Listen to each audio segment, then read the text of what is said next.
Hey, what's going on, everybody? This is Jake from College Football Red Zone coming at you with a brand new rendition of the First Look series. Where here in the springtime, I like to take a look at all 138 FBS programs, let you know what my record prediction is for each team that I cover, as well as giving you some key movements to keep an eye on, whether it's people that are entering or leaving in the transfer portal, or it's that rare true freshman that could step in and make an impact right away at the collegiate level. So, going to be very excited to continue this conversation as we get into today's first look episode with the 112th ranked team in college football, at least for me, entering the 2026 college football season. So hopefully you guys are excited as we continue this first look series. If you are, make sure you go ahead and do a couple of things for me here real fast. Make sure you go ahead, hit that like button,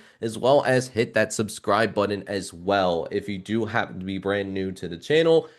And with that, let's go ahead and jump into the conversation that we want to have here in this episode. And it's going to be a team that I thought was going to be a G5 darling last year. That could have been that sneaky pick to possibly win or at least go to the Mountain West Championship last game, but just brutally disappointed me in more ways than one last year. That is going to be the San Jose State Spartans, who come in today as my 112th ranked team in college football. Kind of an interesting time here. This is year number 3 for Ken Tolo, who used to be the Navy head coach for all of those years, led them to 3 American Conference Championship appearances. After he got fired from Navy in 2022, he took a gap year, and now he finds himself as a head coach for San Jose.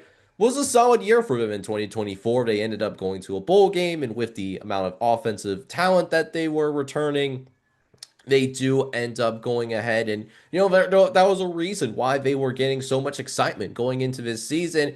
And then the season actually happens and they just completely fell apart. 3-9 ends up being their final record, including some pretty rough losses there in the month of November as well. So Ken Naotolo, he's gonna have to try and pick up the pieces with less talent than what he had working with last season, because they got rated a little bit, particularly on the offensive side of the ball. They lose Walker Egat, for example, who was their starting quarterback for the last couple of seasons. He's no longer there. He transfers to Duke, which is a godsend for the Duke Blue Devils because of what happened in the Darian Mensah situation. But either way, it leaves San Jose without a tangible starting quarterback this upcoming season.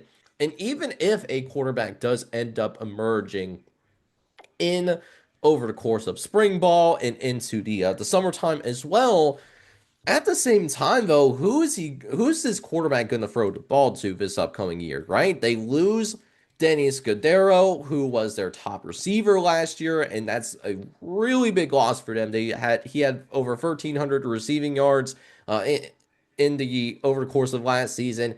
But he wasn't the only guy that was making some plays for the Spartans last year, because they also lose Kylie Scholes and Leland Smith. Scholes is going to transfer to Utah. He had 750 receiving yards and a couple of touchdowns. Then Leland Smith had almost 700 yards as the third option in this offense and had 3 touchdowns as well in 2025. So the offensive playmakers is a pretty big question mark for me going into this season for sure. And then I do worry a little bit about the defensive backfield as well, losing Jalen Thomas, who was a bright spot in what was a defense that did struggle last season. Big reason why San Jose finished with a 3-9 record last year, by the way. Did have 59 tackles and 6 pass breakups in the last year. And he is leaving for Washington State as the Cougars try to rebuild their roster, with Kirby Moore deciding to leave to go to become the head coach of Iowa State, in light of Matt Campbell leaving to take the Penn State job. They do also lose, on top of that, Ville Tautua, who transfers to Colorado, and that was an all-conference player, someone that was a bright spot for the Spartans last year as well, getting that all-conference nomination. No longer there. He's now at Colorado to try to help build that team back up as well, under the direction of Deion Sanders. Now, There was one piece that they added in the transfer portal that I do really like. I really like the Jalen McGoffern ad coming in from Sacramento State. Had 7 sacks as the interior defensive lineman. So that's someone that is going to command some attention at the line of scrimmage so that hopefully an edge rusher is going to have some more one-on-one matchups, and that will help the edge rushers out because I do think the edge rushing room is going to be an overall downgrade into this year. Not their biggest issue. Again, I think quarterback and who is going to step up in that wide receiver room. I think those are really the two biggest questions. Alongside, can you get some kind of improvement on the defensive side of the ball? But what I will say is that one saving grace for the Spartans, though, is that they do at least have a really experienced head coach. Maybe not as well versed in the transfer portal as what you would like to be, but he's coached a lot of football. And so when it comes to developing players internally, because that's what he certainly had to do at Navy, even as the NIL era was starting to kick off, that is a strength of his, is at least trying to get some development internally, right? So if anyone could do it and at least have a decent season in spite of what they're talking about, it would be him, which is part of the reason why I have them a little bit higher than maybe some of these other programs that may have a similar amount of talent. It really comes down to the coaching. I do at least trust the coaching enough to where I don't think San Jose State is going to at least not be a complete disaster, right? But let's go ahead and get into the record prediction, though. And I do want to point this out there. So it's not listed on the screen, but I will say that San Jose is one of the few teams, actually the only team as of right now, that currently has a 13th game on the schedule, at least as of the time that I am recording this video. So between the Eastern Michigan and the Fresno State game, they do also host an FCS opponent in Cal Poly. I do consider that as one of the quote unquote safe wins. So you see two safe wins on the at the bottom, even though I only have one safe win on the actual graphic. In the interest of spacing, I did include the Cal Poly game, but it is a safe game for the Spartans. I will say that about them. And I guess while we're talking about the safe matchups as well, I do think the NIU game is going to be a safe one as well. Northern Illinois was already having offensive issues as well, and then they had the head coaching change, and they lost a couple of key defensive players as well. So NIU could be an afterthought in this conference for sure, and that's a reason why we had NIU as arguably the worst team in the Mountain West going into the season. You got them at home, and that team that you are playing at home has got to make a cross country road trip as well. So that's why I feel safe about that being a safe one.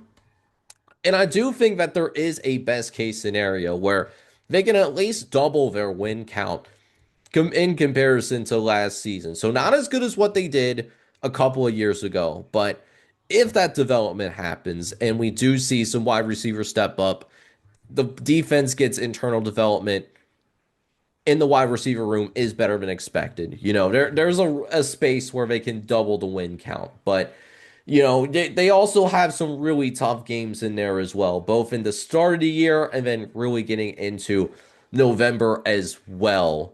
So for example, the North Dakota State game, which that is actually a non-conference game. That is not part of the Mountain West Conference slate. I do want to point that out first and foremost. They do have them at home, but North Dakota State, that's not your typical first team making its transition from the FCS to the FBS. I mean, North Dakota State has been one of the best programs in the FCS, if not the gold standard. And now that they're here in the Mountain West, they can step in right away and possibly win this conference in year one. That upside absolutely does exist for North Dakota State this upcoming season. I so that's going to be a really tough game for them. They do also have UNLV, which I think is going to probably be the class of your conference from a pure talent perspective. That's going to be a tough one. Air Force might be a sleeper in this conference as well. I think they could be really good.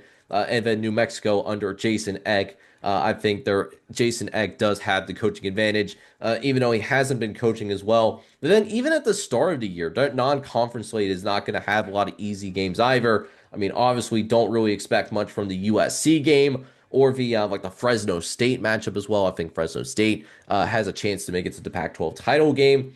Eastern Michigan might be their easiest non-conference game, and even then, you're talking about the Spartans, who are going to still try to figure things out in their second game of the season at that point. They're going to have to travel across the country to play Eastern Michigan, and Chris Creighton has a very good coaching staff. They are one of the best coaches in this conference.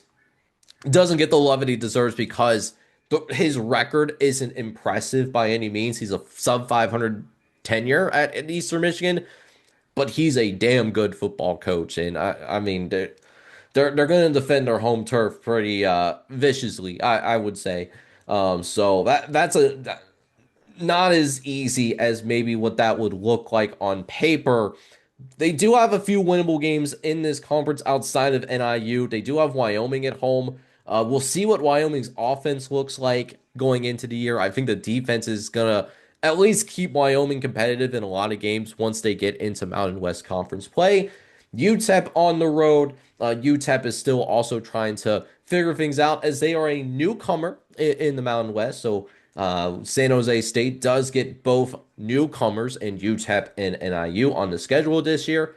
And then what do we see from the Nevada Wolfpack going into the 2026 campaign as well? Nevada is a team that didn't have an awesome season last year, but they showed some signs of life in the month of November. So can Jeff Chody build off of that, or are they still going to be in this lower tier of teams in this conference? So that's what we're looking at. So 3-10. It's a wonky record because of the fact that they do play 13 games. But I do see at least 3 wins on the schedule with room to, again, if everything goes right, I think they can double their win count. I think they win the NIU game. I think they beat UTEP on the road because I don't have a lot of trust in Scott Walden at this point. And then, of course, the Cal Poly game, which is an FCS opponent. I think they win that game comfortably as well. But curious to hear your thoughts in terms of who we got going on in terms of do you have San Jose dramatically higher or dramatically lower? I'm definitely curious to hear your thoughts in the comment section down below.